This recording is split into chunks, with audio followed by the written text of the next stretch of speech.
Bueno, buenas tardes, buenos días, buenas noches, depende de cuándo estén viendo este video. Mi nombre es Rocío Neira, soy ayudante de cátedra en las materias de kinefisiatría cardiorrespiratoria y en intensivismo. Les doy oficialmente la bienvenida a estas dos hermosas materias que vamos a compartir este cuatrimestre. Y vamos a arrancar con esta clase, ¿sí? Un poco inesperada, quizás para cuando abran y vean este título, ¿sí? Que tiene que ver con lo que es, bueno, la mecánica de los fluidos, un poquito de introducción a la física, ¿sí? Desde estos componentes que le llamamos fluidos, que básicamente nos sirve para entender y poder comprender y desarrollar todo lo que vamos a ir viendo a lo largo del cuatrimestre, ¿sí? Respiramos gracias a la física y a sus leyes y ventilamos a un paciente mecánicamente en una terapia intensiva también gracias a las leyes de la física. Entonces es importante tener en cuenta esta pequeña base para poder arrancar a tener un poco de manejo de ciertos conceptos que vamos a ir nombrando y utilizando a lo largo de todo el cuatrimestre. Vamos a empezar, me van a ir viendo cambiar de lado porque depende de la disposición de la diapo, aparezco en cualquier otro lado. Vamos a empezar hablando de lo que es, ¿no?, esta mecánica de fluidos. Bueno, la mecánica de fluidos es una parte, ¿sí?, dentro de la física, es una ciencia dentro de lo que engloba la física, que básicamente se encarga de aplicar lo que son las leyes físicas de la fuerza y del movimiento a lo que llamamos fluidos, ¿sí? Los fluidos vamos a ver que son tanto los gases como los líquidos, que tienen ciertas características y ciertas propiedades que les vamos a ver ahora un poquito más adelante. Entonces, la mecánica de fluidos se va a encargar de, bueno, aplicar estas leyes de la fuerza y del movimiento a este tipo de componentes dentro de la física, a los fluidos, a los gases y a los líquidos, y ver cómo reaccionan estos fluidos a estas aplicaciones de fuerzas, ¿sí? Básicamente la idea es poder entender el comportamiento de estos fluidos bajo diferentes condiciones y diferentes aplicaciones de fuerzas. Vamos a ver qué es un fluido, ¿sí? ¿Cuál es el concepto o qué se entiende por fluido? Bueno, el fluido es cualquier sustancia, ¿sí?, que se deforma continuamente cuando está sometido a esfuerzos cortantes. En física se le llaman esfuerzos cortantes a aquellas fuerzas que se van a aplicar de manera paralela a la superficie, ¿sí? Entonces, el fluido se deforma continuamente cuando se le aplican este tipo de fuerzas y puede ser tanto un gas como un líquido, ¿sí? Estos fluidos tienen la propiedad de precisamente fluir, ¿sí?, o moverse en determinada dirección cuando se les está aplicando una fuerza externa, ¿sí? La principal diferencia entre un líquido y un gas va a ser básicamente que el gas puede ocupar todo el volumen que se le permita. Ahora vamos a ver bien la definición de volumen, pero puede ocupar todo el espacio que se le permita, mientras que el líquido va a adoptar la forma del contenedor que lo está sosteniendo, ¿sí? Por ejemplo, un vaso de agua. Bueno, ese agua va a tomar la forma de ese contenedor, ¿está bien? El gas ocupa absolutamente todo el espacio que se le permite. Entonces, como características principales, vamos a tener esto de que puede fluir, de que cambia de forma de acuerdo al contenedor o al espacio que se le permita, en el que se le permita estar. No va a resistir fuerzas tangenciales, porque recuerden que hablábamos de que estaban sometidos a esfuerzos cortantes, que eran estos paralelos a la superficie, y puede ser tanto un líquido como un gas.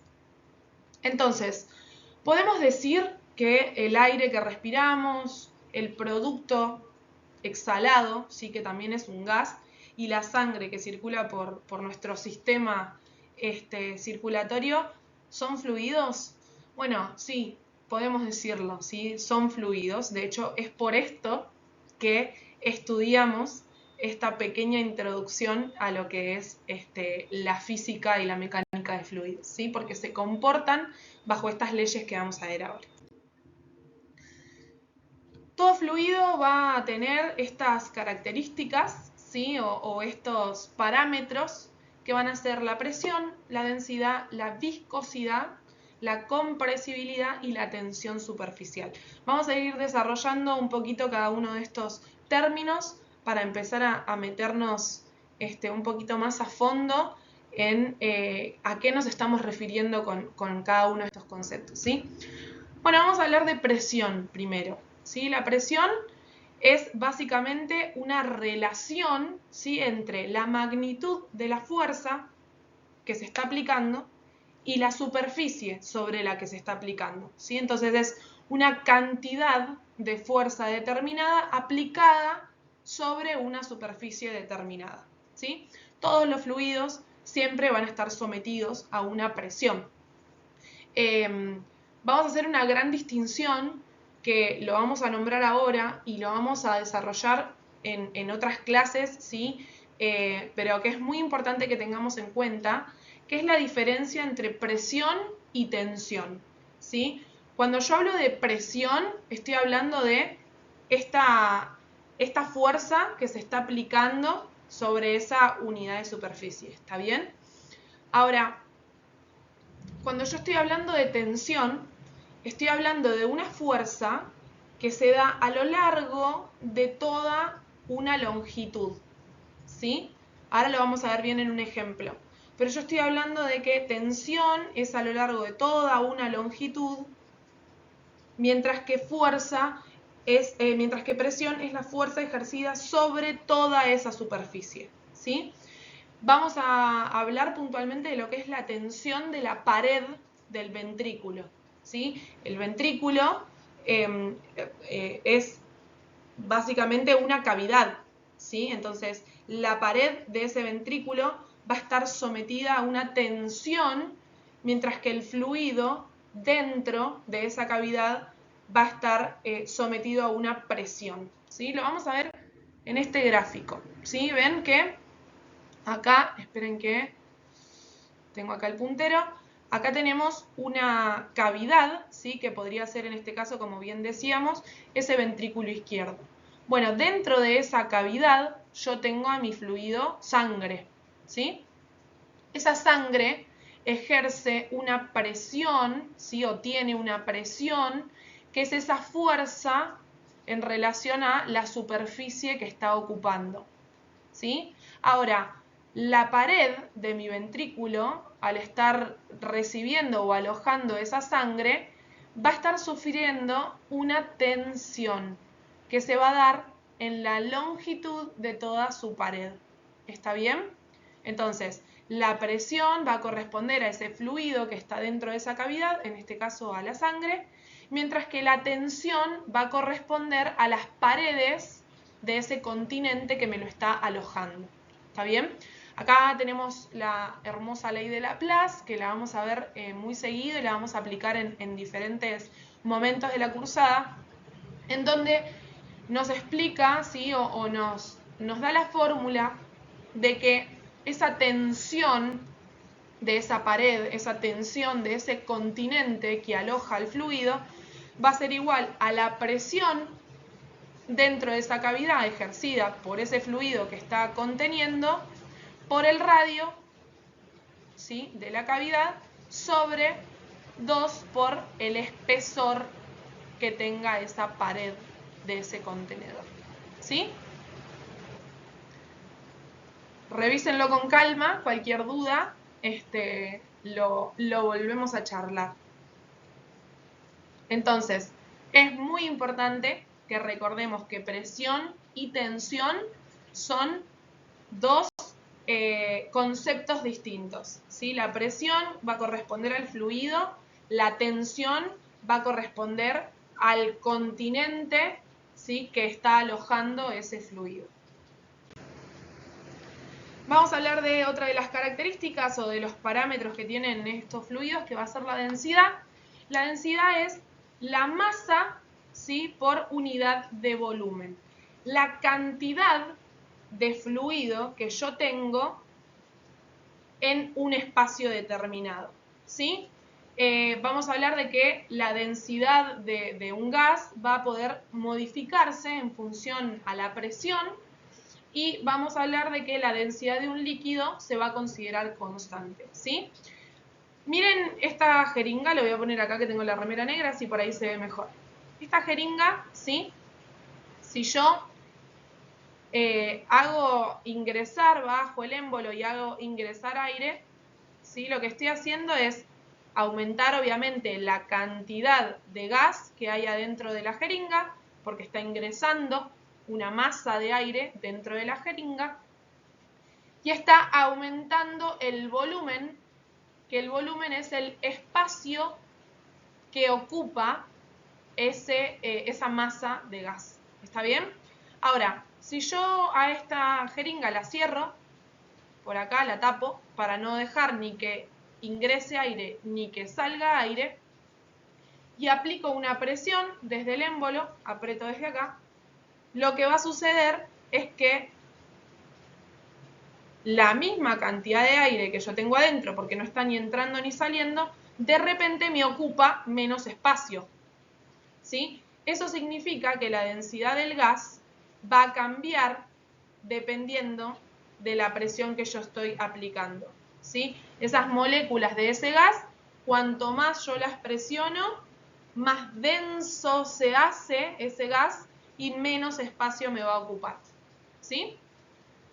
En un líquido lo vamos a considerar constante esa densidad, ¿sí? Bien, vamos a hablar de la viscosidad. Bueno, la viscosidad es la propiedad que tiene el fluido, ¿sí? Es una propiedad del fluido que ofrece cierta resistencia al flujo, ¿sí? Bueno, qué tanto yo como fluido acepto o no ese fluir, ese movimiento en dirección a esa fuerza externa que me están aplicando, como vimos en un primer momento. Imagínense en una cucharada de miel, ¿sí? Vieron que yo la miel la levanto y cuando la vuelco tiene como una velocidad de flujo, por decirlo de alguna manera, que es muy distinta a la de, por ejemplo, no sé, una cucharada de aceite o una cucharada de agua, ¿sí? Entonces, la viscosidad está relacionada, ¿sí?, o depende de cuánta fuerza de atracción hay entre las moléculas de ese fluido, cuánto se atraen, cuánto se juntan, ¿sí? Que esto depende de la composición, el tamaño, la forma, qué tipo de moléculas son, qué tipos de enlaces, ¿sí?, hay entre esas moléculas, que esa atracción, cuanto más fuerte es, ¿sí?, más va a costar o más se va a resistir a que esa sustancia fluya, ¿sí? Y por otro lado también va a depender de la energía cinética de esas moléculas que están ahí adentro, que se termina como traduciendo en la temperatura, ¿sí? Vieron que la viscosidad, lo hemos visto en otras materias, depende, ¿sí?, de la temperatura de ese material. Bueno, esto es lo mismo, ¿sí? Para esto también se aplica, no deja de ser física. Vamos a hablar de compresibilidad, ¿sí? Y esto es básicamente qué capacidad tiene ese fluido de cambiar su volumen relativo, de cambiar ese espacio que está ocupando en respuesta a ese cambio de presión, lo que veíamos antes, ¿sí? El gas es compresible, yo lo puedo apretar, ¿sí? Puedo ejercerle presión, apretarlo y hacer que su volumen disminuya, que el espacio que ocupa se haga más chico, ¿sí? Cuando hablamos de líquidos, por ejemplo, los líquidos como el aceite, como el agua, vamos a decir que son fluidos incompresibles, ¿sí? Que no van a cambiar su volumen en respuesta a la presión que yo les ejerzo, ¿sí? Precisamente porque son líquidos y no gases, ¿sí? Ahí está la gran diferencia. Como veíamos antes, de que uno ocupa todo el espacio disponible, el otro toma la forma del contenedor y tiene un límite de espacio, ¿sí? De volumen de ocupación. Lo mismo esta diferencia, ¿no? Los gases van a ser compresibles, o sea, van a cambiar su volumen respecto a la presión que se les aplique, mientras que los líquidos no lo van a hacer.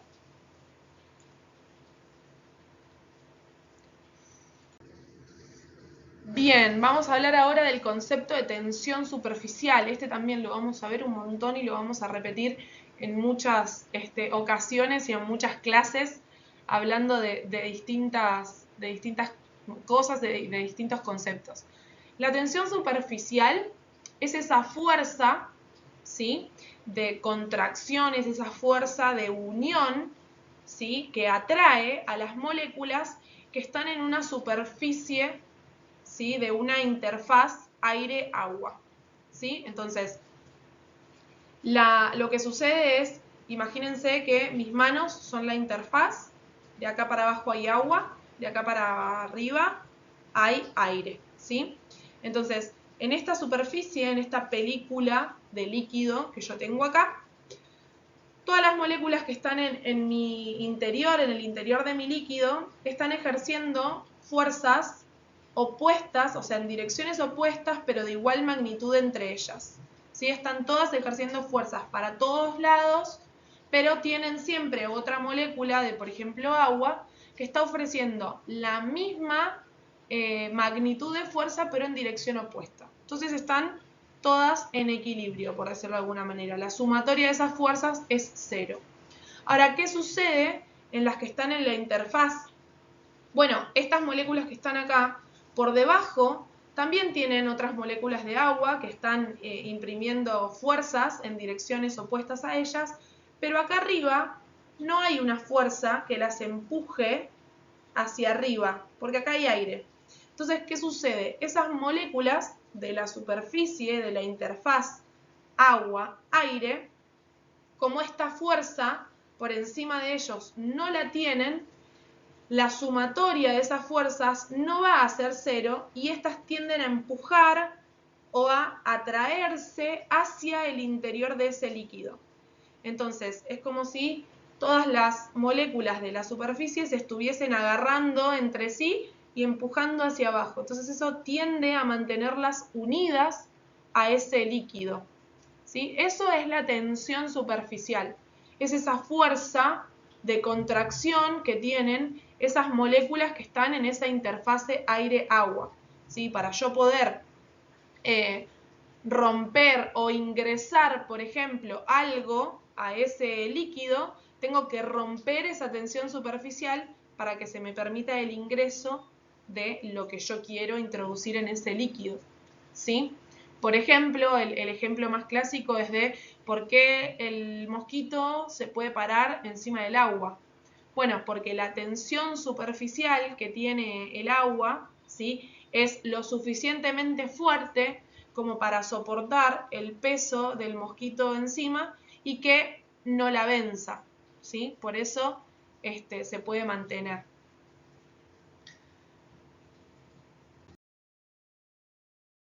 Bien, bueno, espero que vayamos bien hasta acá, que puedan ir entendiendo estos conceptos que fuimos hablando. Y acá viene la parte un poquito más compleja, quizás, pero vamos de a poquito. Vamos a hablar de lo que son las teorías, de lo que es la teoría cinética de los gases, que básicamente es de qué manera, ¿sí?, se comportan los gases y de qué manera se mueven los gases en la vida cotidiana, ¿sí? Tiene que ver con eso. Vamos a empezar hablando de, ahí el muñequito, me imagino todos así agarrándose la cabeza. Vamos a empezar hablando de esta diferencia entre un gas ideal y un gas real, ¿verdad? Bueno, los gases ideales o el concepto de gas ideal es un modelo, ¿sí?, un modelo matemático, un modelo teórico, que lo que busca es representar a grandes rasgos, un gas que en realidad no existe, ¿sí? Se considera o se toman ciertas características puntuales de un gas ideal para poder simplificar matemáticamente el comportamiento del gas y poder aplicarlo a el estudio, ¿sí?, de este gas con diferentes fórmulas. Básicamente se le dice que no existe porque tiene en cuenta de que, por ejemplo, las partículas de ese gas no están interactuando entre ellas, no se atraen, no se repelen. Y esto en realidad no sucede, ¿sí? Siempre las moléculas y las partículas están interactuando entre ellas, en mayor o en menor medida, pero siempre están interactuando. Pero a medida de que yo puedo considerar ciertos gases reales, o sea, gases que realmente existen, como gases ideales, porque su comportamiento es matemáticamente parecido, puedo utilizar estas fórmulas para analizar a estos otros gases. Por ejemplo, el dióxido de carbono y el oxígeno, ¿sí?, en condiciones de temperatura y de presión ambiente, se comportan como un gas ideal. Entonces yo puedo usar estas fórmulas de gases ideales para analizar el comportamiento del dióxido de carbono y del oxígeno a temperatura y a presión ambiente, ¿sí? ¿Qué sucede cuando, por ejemplo, ese gas está sometido a unas presiones muy altas o a unas temperaturas muy bajas? Bueno, en ese caso, este modelo teórico, este modelo matemático del gas ideal ya no me sirve y tengo que ir a utilizar fórmulas mucho más complejas de los gases reales, por decirlo de alguna manera. Quédense tranquilos que nosotros eso no lo vamos a hacer, así que no se preocupen. Esto del gas ideal, bueno, como bien les decía, básicamente tiene en cuenta o considera que la interacción entre las moléculas no genera demasiadas colisiones, no genera demasiados choques, que interactúan de una manera elástica. Esto quiere decir que no generan una modificación molecular del gas, ¿sí?, como sucede cuando hay temperaturas muy bajas o presiones muy elevadas. Y obviamente, como les decía antes, tiene estos límites, ¿no? De, bueno, yo puedo considerar un gas ideal siempre y cuando las presiones no sean tan altas y las temperaturas no sean tan bajas. En caso del dióxido de carbono y del oxígeno, a temperatura y a presión ambiente, lo podemos tomar como gases ideales, así que utilizamos esas fórmulas. Bien, los parámetros, ¿sí?, para toda ley de gases van a ser la presión, el volumen, la temperatura y los moles. Vamos a rápidamente nombrar o definir cada uno de estos conceptos. La presión, bien habíamos dicho antes que era esta relación entre la magnitud de fuerza y la superficie sobre la cual se aplica esta fuerza.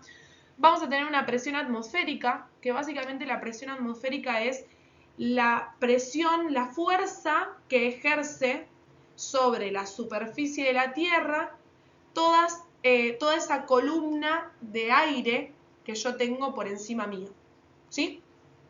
Sabemos que es 760 milímetros de mercurio o una atmósfera, ¿sí?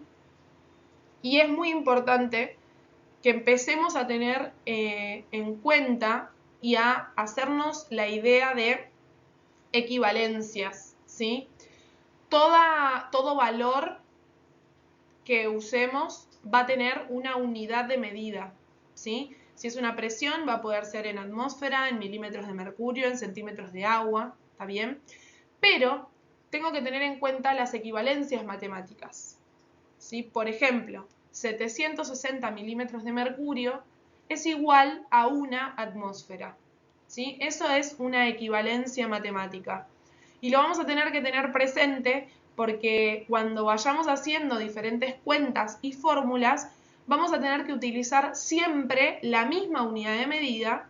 Y si yo tengo un valor de presión en centímetros de agua y tengo otro valor de presión en milímetros de mercurio, a la hora de poner mis presiones en una misma fórmula, tengo que tener siempre toda la misma unidad de medida, ¿sí? Todas mis presiones tienen que tener la misma unidad de medida. Y ahí es donde hago el pasaje de unidades y las equivalencias matemáticas necesarias para poder poner mis valores de presión todas en la misma unidad de medida, mis valores de volumen todos en la misma unidad de medida, ¿sí? Tengamos presente las equivalencias matemáticas. Volumen, bueno, volumen, lo que hablábamos antes, es el espacio ocupado por cierta cantidad de masa. ¿Cuánto espacio me ocupa esta cantidad de masa que tengo de este gas? ¿Está bien? La unidad de medida va a ser litros, decilitros, mililitros, ¿sí? Centímetros cúbicos, centímetro cuadrado, ¿sí? Dependiendo de la unidad que estemos hablando. Vuelvo a repetir lo mismo, tengamos presente luego la equivalencia matemática y la unidad de medida que utilicemos para hacer los pasajes de unidades correctamente. Temperatura. La temperatura va a ser esa medida de agitación interna que se va a dar entre las moléculas o entre las partículas, perdón, de ese gas, ¿sí? La temperatura dentro del gas molecularmente es esa agitación que está existiendo entre las partículas del gas, que se expresa externamente como calor, que es lo que nosotros medimos, ¿sí? Estamos midiendo en definitiva esa cantidad de agitación interna que tienen esas partículas, ¿sí? Unidades de medida, grados Kelvin y grados centígrados. Ahí tienen la equivalencia matemática de que 0 grados centígrados corresponden a 273 grados Kelvin. Lo mismo, pasaje de unidades. Vamos con los moles. Los moles sí es efectivamente qué cantidad de masa de ese gas yo tengo, ¿sí? ¿Cuánto de ese gas tengo? Va a estar expresado por la letra N y la unidad de medida es moles. Este es fácil, son tantos números de moles. Bien, bueno, a partir de ahora, ¿sí? Con estos 4 parámetros, vamos a empezar a ver puntualmente las leyes de los gases ideales, ¿sí? Recordemos que teníamos 4 parámetros: presión, volumen, temperatura y número de moles. Siempre que hablemos de estas leyes, va a haber 2 parámetros que van a quedar fijos y constantes, o sea que no se van a modificar, mientras que los otros 2 interactúan entre sí y se modifican, ¿sí? Vamos a empezar con la primera ley, ley de Boyle-Mariotte. Tienen ahí un ganchito, un cosito acá, como un pin. Esta ley es súper importante, ¿sí? Es fundamental para poder entender después cómo es que el volumen de aire se modifica de acuerdo a los cambios de presiones que generamos en nuestro propio sistema respiratorio o en los cambios de presiones que se generan con el respirador, ¿está bien? Con el ventilador. Es fundamental entender esta ley de los gases. Entonces, la presión y el volumen, ¿sí? Van a ser en este caso los 2 parámetros que van a interactuar entre sí, mientras se mantiene constante la temperatura y el número de moles, ¿sí? Entonces, vamos a decir que la presión y el volumen de un gas son inversamente proporcionales a temperatura ambiente. A temperatura constante, no ambiente, constante, ¿sí? Entonces, vamos acá al dibujito. Yo tengo una temperatura que se mantiene constante. Fíjense que estos son 2 sistemas cerrados. El aire ni ingresa ni sale, ¿sí? Obviamente la cantidad, o sea, el número de moles que tengo acá es la misma que la que tengo acá. Y lo que sucede es que, fíjense la flechita de presión. A cierta presión, a una presión inicial, tengo un volumen inicial. Ahora, si yo esa presión la aumento, mi volumen disminuye. ¿Está bien? Cuando algo es inversamente proporcional, significa que en la cuenta, en mi fórmula, bueno, uno va a estar en el primer renglón, en el numerador, y el otro va a estar en el denominador, ¿sí? Como para que se ubiquen en dónde lo tengo en mi fórmula. ¿Y qué significa esto? Que cuando uno sube, el otro baja, o cuando el otro baja, el otro sube. ¿Está bien? Son inversamente proporcionales. Proporcionalmente se modifican juntos, pero de manera inversa. Si uno sube, el otro baja y viceversa. ¿Sí? Bien, ley de Boole-Mariotte. Vamos con la segunda, la ley de Charles. La ley de Charles va a dejar ahora constante a la presión y al número de moles. Siempre voy a tener la misma cantidad de moles, siempre voy a estar ejerciendo la misma presión sobre mi sistema cerrado. ¿Sí? Bien, entonces, si yo mantengo esa masa de aire, que es ese número de moles, a una presión, ¿sí?, constante, como decíamos antes, el volumen va a ser proporcional a la temperatura a la que esté ese gas. ¿Sí? Vamos con este dibujo. La flechita de presión es la misma, ¿sí? El número de moles o la cantidad de gas es el mismo porque ni ingresa aire ni sale aire. Ahora, yo acá tengo cierta temperatura. Acá le aplico mayor temperatura, le pongo más calor. Esas moléculas empiezan a agitarse, ¿sí?, entre sí, o en realidad se me expresa esa agitación interna de las partículas, como veíamos antes, que empiezan a expandirse, ¿sí?, se empiezan a mover cada vez con más amplitud y lo que hace es indefectiblemente ocupar más volumen, ¿sí? Es como si se dilatara ese gas y el espacio que me ocupaba antes, bueno, ahora ocupa mucho más, ¿sí? O ocupa más. Piensen en el ejemplo de un globo, cuando dejamos un globo al sol, ¿sí? Yo inflo el globo y lo ato, lo cierro. Adentro de ese globo hay una cantidad de aire puntual, que fue el aire que yo ingresé. La presión a la que está ese aire es la presión que está ejerciendo la atmósfera sobre nosotros, ¿sí? Está a una atmósfera de presión o a 760 milímetros de mercurio. ¿Está bien? Ahora, ¿qué pasa? Yo lo dejo al sol, la temperatura dentro de ese globo empieza a aumentar, el volumen empieza a aumentar también porque son directamente proporcionales, van a estar en el mismo rengloncito en la fórmula, y llega un momento que ese globo se explota. ¿Por qué se explota? Bueno, porque ese continente, ¿sí?, ese globo, ya no admite más volumen, no se puede expandir más para dejarle más espacio a ese gas que está expandiéndose porque la temperatura está aumentando y se revienta. ¿Sí? Bien, ley de Gay-Lussac, ¿sí? Vamos a dejar ahora constantes el volumen y el número de moles y la cantidad de gas que tengo.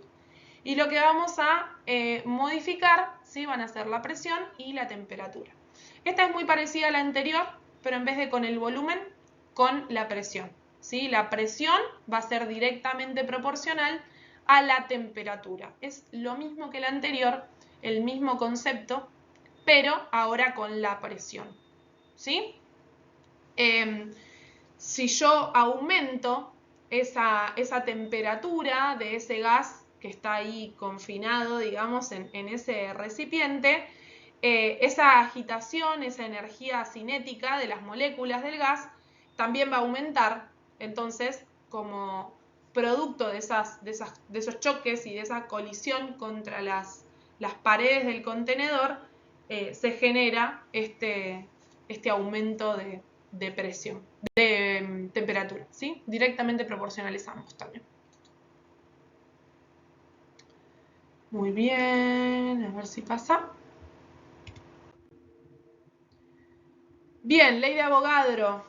Bien, acá vamos a dejar constantes la presión y la temperatura, ¿sí? Esta parece un poco más compleja, pero es bastante sencilla. Temperatura y presiones constantes, ¿sí? Yo tengo cierto volumen, o sea, cierto espacio en el que puedo admitir cierta cantidad de número de moles. ¿está bien? No importa cuál sea el gas, no importa si es una mezcla de gases, no importa si es dióxido de carbono, si es vapor de agua, no importa. Pero yo tengo este volumen, tengo este espacio disponible que va a entrar cierta cantidad de número de moles, ¿sí? Por ejemplo, estoy a 25 grados centígrados y a una atmósfera de presión, por ejemplo, ¿sí? Tengo una caja de 1 metro cuadrado. O sea, mi volumen disponible es 1 metro cuadrado. Y ahí adentro de ese metro cuadrado entran 4 moles de oxígeno. Es un ejemplo, ¿eh? 4 moles de oxígeno. Bueno, está bien, pero van a entrar 4 moles de oxígeno, o 4 moles de nitrógeno, o 4 moles de helio, o 4 moles de vapor de agua, ¿sí? No importa el gas que sea, van a entrar siempre 4 moles, ¿sí? Ese volumen admite esa cantidad de número de moles. Y punto, ¿sí? Bien. Ahora, ¿qué pasa si ese número de moles aumenta? O sea, si yo quiero sumar, por decirlo de alguna manera, número de moles. O sea, quiero sumar más aire a eso. Bueno, esperen que pase. Ahí está.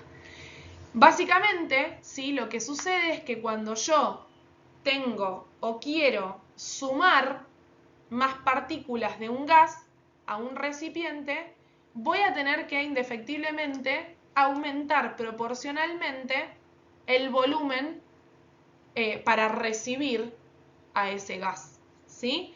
Entonces, yo tengo cierto número de moles, quiero sumar más. Bueno, indefectiblemente voy a tener que permitir que el volumen aumente para poder seguir metiendo número de moles. En el caso de que, por ejemplo, el contenedor sea rígido y a mí no me permita ese desplazamiento, ¿sí? Ese aumento del volumen, porque es algo rígido que está ahí y no se puede mover, bueno, en ese caso, si yo quiero sumar número de moles y no se me permite desplazarme, como está sucediendo acá, ven que acá esto permite que este pistón, digamos, suba y aumente el volumen. Si esto fuera rígido y no me permite, yo puedo adicionar moléculas de gas o un número de moles, pero ahí ya estoy aumentando la presión adentro del recipiente. ¿Sí? Bien. Bien, bueno, vamos ahora a hablar de la ley, ¿sí? De los gases ideales. De la conjunción o del juntar estas 4 leyes que vimos antes, vamos a obtener lo que es la ley de los gases ideales, ¿sí? En esta ley vamos a estar relacionando los 4 parámetros, ¿sí? de los gases: volumen, presión, temperatura y número de moles. Vamos a ir a acá. Esperen que pongo el puntero. Vamos a ir a esta fórmula, ¿sí? Esta es la ley de los gases ideales, donde tenemos que la presión de ese gas, o a la que está ese gas, por el volumen que ocupa ese gas, es igual a el número de moles, la cantidad de gas que yo tengo, por R, que es una constante de los gases, ¿sí? 0,080, no importa, no le den bolilla, por la temperatura a la que está ese gas, ¿sí? Esto es una condición inicial de un gas, una condición puntual. Tengo a este gas en estas condiciones de presión, de volumen y de temperatura. ¿Está bien? Bien. Sabiendo que R es una constante y que el número de moles que, por ejemplo, yo quiero analizar va a seguir siendo el mismo, porque yo no voy a adicionar más moles ni le voy a sacar a ese gas, puedo entender o puedo analizar de qué manera se va a comportar un mismo gas en 2 condiciones diferentes, ¿sí? Los puedo comparar qué pasa con ese gas en diferentes condiciones de presión, volumen y temperatura, ¿sí? Vamos acá. Entendamos que esto, si yo lo quiero pasar para este lado del igual, va a pasar dividiendo. Lo mismo con esto, si yo lo quiero pasar para este lado, de la fórmula, ¿sí? Entonces, si yo coloco o hago ese pasaje, entendiendo que puedo hacer ese pasaje a un lado y al otro del igual, es que vamos a desglosar todo este lío de leyes que puedo aplicar gracias a la combinación, ¿sí?, de las leyes que vimos antes, que me terminan formando esta ley de gases ideales. Tenemos en cuenta de que yo paso todo esto para este lado, ¿sí?, y de que si el número de moles va a seguir siendo el mismo y R es una constante, las puedo tachar, ¿sí?, y las puedo cancelar de mi fórmula a un lado y al otro del igual. Por eso en todas estas que ustedes ven, N y R no están, ¿sí?, porque son constantes, entonces las simplifico y no las utilizo. Si vemos acá, tenemos las leyes que vimos antes, faltaría la de Avogadro, pero no, esa va por otro win. Tenemos la relación entre estos tres parámetros tan importantes, sabiendo que mi número de moles es el que va a quedar constante junto con mi R. Y de esta manera, con estas fórmulas, puedo analizar y comparar dos condiciones diferentes para un mismo número fijo de moles de gas, ¿sí? Mírenlo con paciencia y desármenlo con mucho amor. Bien.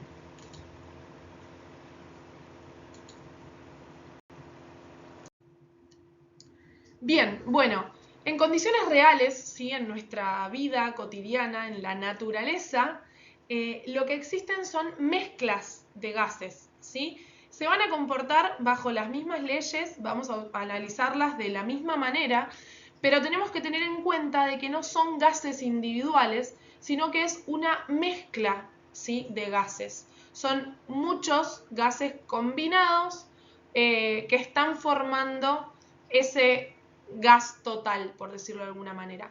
Entonces, vamos a entender de que la presión total de esa mezcla, ¿sí?, de gases es igual a la sumatoria de las presiones parciales de cada uno de esos gases que está conformando esa mezcla, ¿sí? A eso le vamos a llamar ley de Dalton, ley de presiones parciales, ¿sí? La presión total de toda esa mezcla de gases va a ser igual a la sumatoria de la presión que cada gas está ejerciendo dentro de esa mezcla, ¿sí? Lo mismo pasa con el volumen. El volumen total de una mezcla de gases va a ser igual a la sumatoria de esos volúmenes parciales que cada uno de esos gases tiene o está ocupando en el espacio, ¿sí? Esa es la ley de Amagat. Se expresa de la misma manera. El volumen es igual a esa sumatoria de volúmenes individuales de todos los gases que están conformándome esa mezcla. Entonces, el aire que nosotros respiramos es una mezcla de gas, ¿sí? No está compuesto por un gas individual, es una mezcla de gases. ¿Cómo está compuesto el aire que respiramos? Bueno, ahí lo podemos ver, tenemos nitrógeno, tenemos oxígeno, vamos a tener dióxido de carbono, vamos a tener argón, ¿sí? Fíjense, vamos a observar lo siguiente, que dentro de esa lista tenemos agua. Agua nos estamos refiriendo en realidad a vapor de agua, ¿sí? Fíjense ahí, que si yo voy acá, estamos hablando de la presión parcial, o sea, qué presión me ejerce cada uno de esos gases que está conformando a esa presión total, ley de Dalton, ¿sí?, a nivel del mar. Y estamos hablando acá de aire seco. ¿Está bien? Ahora, fíjense que vamos a pasar a lo que es nuestras vías aéreas, ¿sí?, donde sabemos que el aire se humidifica y se calienta, ¿sí? Entonces, acá lo que aparece dentro de nuestro sistema que afuera no estaba es el vapor de agua, ¿sí? Entonces, ¿qué sucede con esto? Bueno, yo tengo, no sé por qué no está pasando, ahí está, vapor de agua dentro de nuestro organismo, ¿sí? Que es eso que les decía recién. Ahora, fíjense que si bien apareció el vapor de agua acá, que acá no estaba, la presión total sigue siendo la misma. La presión total sigue siendo esos 760 milímetros de mercurio, que es la presión atmosférica, ¿sí? Pero si yo tengo un gas nuevo, que acá no estaba y acá sí, ¿cómo puede ser que tenga la misma presión? Bueno, si se fijan, lo que sucede, ¿sí? Es que, si bien se incorporó un gas nuevo a la mezcla, las presiones parciales de cada uno de esos gases también se modificó. No es la misma, no tengo la misma presión. Entonces, la presión barométrica, que es nuestra presión atmosférica, es la presión total de una mezcla de gases, ¿sí? ¿Por qué? Porque está sometido a la presión de esa columna de aire que nos está ejerciendo fuerza a todo lo que está en la superficie de la Tierra. Entonces, la sumatoria de las presiones parciales de los gases individuales que van a estar formando esa mezcla de gases es igual a 760 milímetros de mercurio, ¿sí? Por ley de Dalton, como veíamos antes. Ahora, como la presión barométrica no se va a modificar, porque la atmósfera, esa columna de aire que nos presiona, sigue siendo la misma, es la misma fuerza, no se va a modificar sobre nosotros, lo que sucede es que los valores de esas presiones parciales de los otros gases se van a tener que modificar, van a tener que desplazarse, se van a tener que achicar para permitir que un nuevo gas sea parte de esa mezcla, ¿sí? Entonces se desplazan las presiones parciales de cada gas para dejarle espacio o para permitirle a un nuevo gas sumar su presión individual dentro de esa mezcla, ¿sí? Bien, vamos ya con casi lo último, nos falta poquito, les prometo.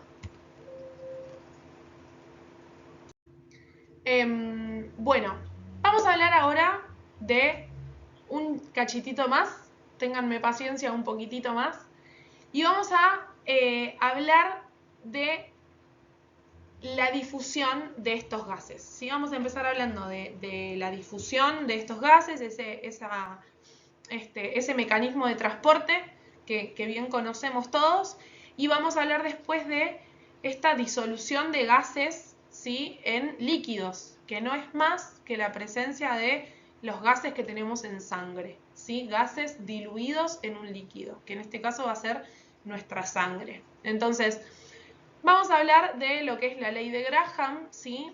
Que sabemos que cuando estamos hablando de difusión de gases, estamos hablando de ese movimiento, ¿sí? De moléculas de donde hay mayor concentración de ellas hacia donde hay menor concentración de ellas a través de una membrana que los está separando. ¿Está bien? Entonces, Graham lo que dice es que si yo tomo una temperatura y una presión constante, ¿sí? Que no va a modificarse, como puede ser nuestra temperatura corporal en un estado normal, estable, ¿no? Y no patológico ni nada por el estilo, como estamos ahora en este momento. La presión que estamos recibiendo nosotros es la presión atmosférica de 760 milímetros de mercurio, es constante, y la temperatura a la que estamos, ¿sí? Podríamos decir que también es constante, la temperatura que hay ahora en el ambiente va a quedar fija. Entonces, esa velocidad de difusión, esa rapidez con que los gases se van a mover de un lado y del otro de esa membrana, ¿sí? Va a ser inversamente proporcional. Recordemos que inversamente proporcional significa que está por debajo, en el renglón de abajo en la fórmula, ¿sí? Que va a estar en el denominador. Lo que nos dice esta ley es que es inversamente proporcional a la raíz cuadrada de su peso molecular. No se vuelvan locos, ¿sí? Acá estamos haciendo una cuenta, ¿sí? Una fórmula para poder identificar cuál de estos dos gases, si el gas A o el gas B, tiene mayor velocidad de difusión. ¿Sí? ¿Qué relación hay entre la velocidad del gas A y la velocidad del gas B al difundirse? Si ven, como es inversamente proporcional, yo tengo A acá arriba y lo que es la raíz cuadrada de mi peso molecular de A lo voy a tener acá abajo porque es inversamente proporcional. ¿Sí?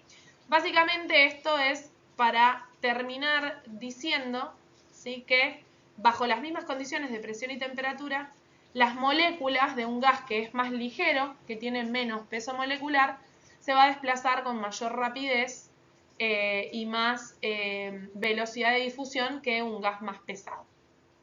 Acá arriba, si esto, ahí está, ahí arriba tienen un pequeño ejercicio para hacer, para aplicar esta fórmula en relación a lo que es el hidrógeno y el oxígeno, ¿sí? Para ver cuál es más ligero que el otro. Y ahí tenemos el enunciado que decíamos antes. Bajo las mismas condiciones, las moléculas de un gas más ligero se van a desplazar con mayor velocidad que las de un gas más pesado. Bien, bueno, ahora sí vamos a lo que es propiamente los gases en sangre, ¿sí? Sabemos que vamos a estar hablando de difusión, hablábamos de difusión con este transporte a favor, ¿no? De ese gradiente de concentración, de un lugar de mayor concentración a un lugar de menor concentración. En este caso vamos a estar hablando de qué sucede a un lado y al otro de nuestra barrera hematoalveolar, ¿sí? Entonces, la ley de Henry nos dice que a una temperatura constante, la concentración de un gas, ¿sí? Disuelto va a ser directamente proporcional a la presión parcial que dicho gas está ejerciendo, ¿sí?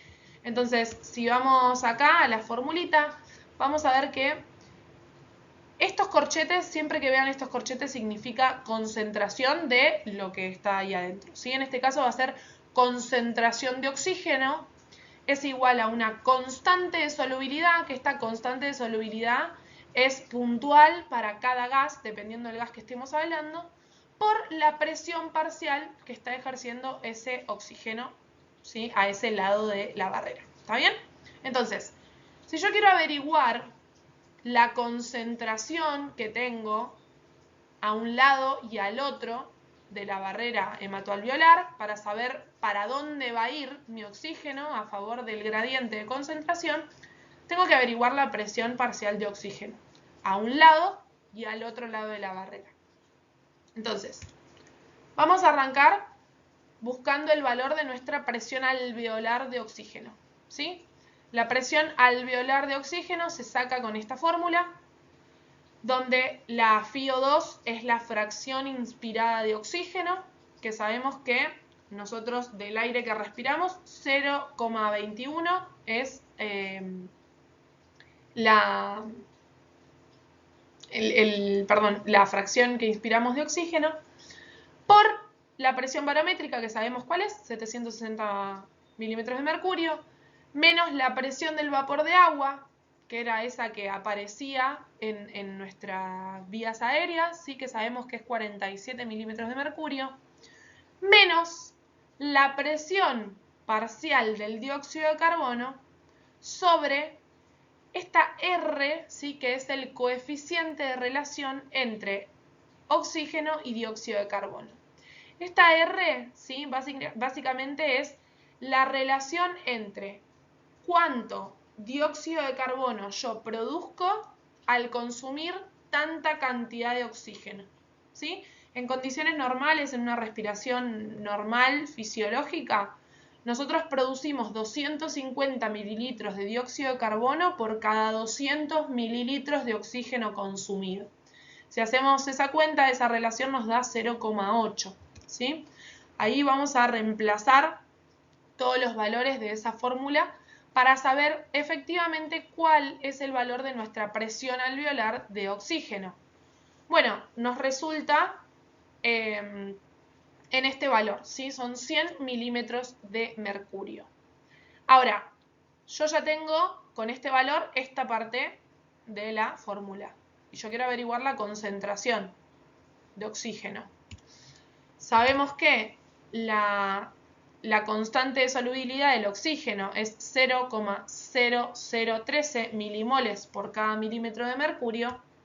Si hacemos esa cuenta, la concentración de oxígeno en el alveolo es 0,13 milimoles. ¿Sí? Bien, muy bien.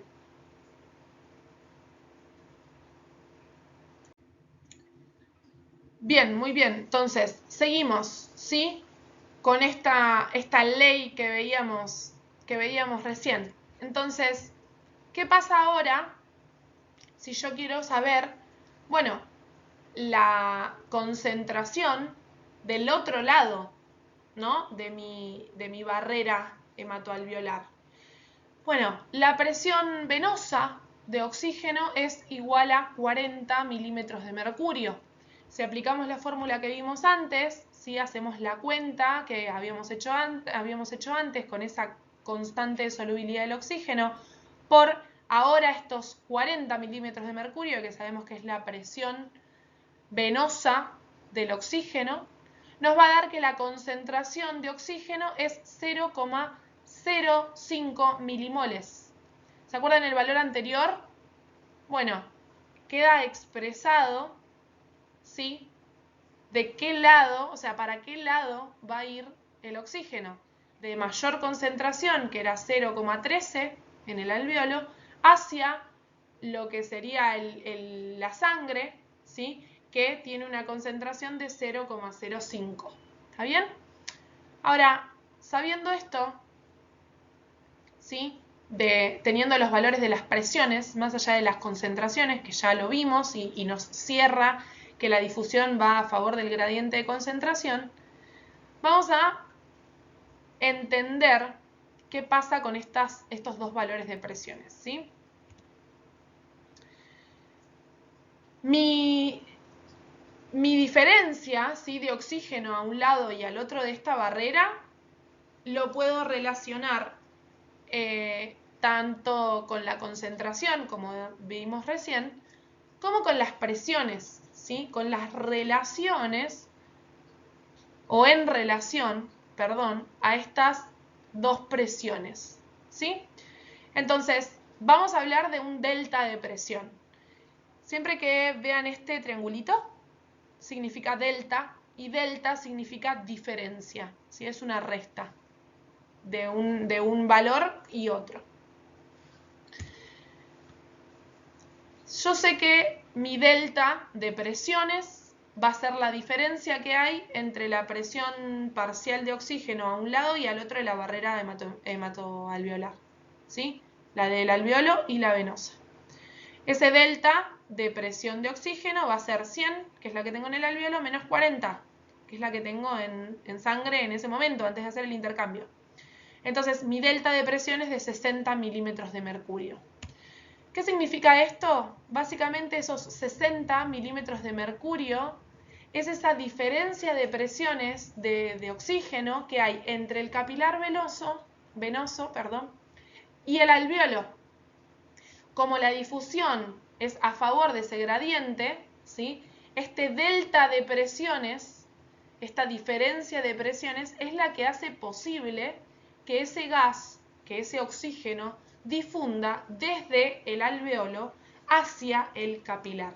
Si bien yo lo puedo ver expresado en concentraciones, como vimos antes, nosotros nos vamos a manejar con presiones, ¿sí? Con los valores de las presiones parciales de estos gases a un lado y a otro de la barrera, ¿sí?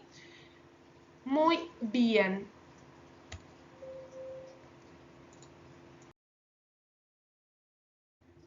Muy bien, bueno, espero que se haya entendido, que haya sido lo más clara posible, que hayan podido comprender estos conceptos que vimos. Ténganle paciencia y tienen la bibliografía, cualquier cosa si quieren consultarlo.